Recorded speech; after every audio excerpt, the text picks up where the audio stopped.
ఈ ప్రవక్త సమూయేలు ఊర్లోకి వెళ్ళాడు.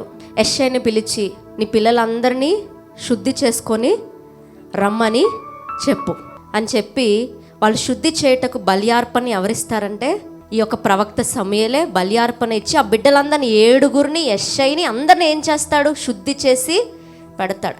పాత నిబంధనలో ఒక వ్యక్తి అభిషేకింపబడాలంటే ఫస్ట్ శుద్ధి చేయబడాలి. రెండవదిగా వాళ్ళ పాపాలకి బదులుగా ప్రాయశ్చిత్తం చేయబడాలి. ఆ తర్వాత ఏం కలుగుతుందంటే అభిషేకం కలుగుతుంది.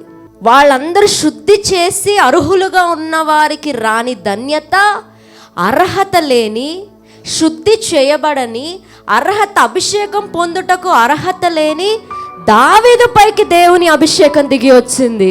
దేవుణ్ణి చూసి ఆ రోజు ఈ సమూయేలు అడిగి ఉంటాడు, ఏంటి దేవా, మేమందరూ శుద్ధి చేసుకుంటే శుద్ధి చేయబడని ఒకరిని తీసుకుని వచ్చి అభిషేకించమన్నావేంటి అని అంటే దేవుడు చెప్పుంటాడు, ఇదే కృప, దీని పేరే కృప అంటారు.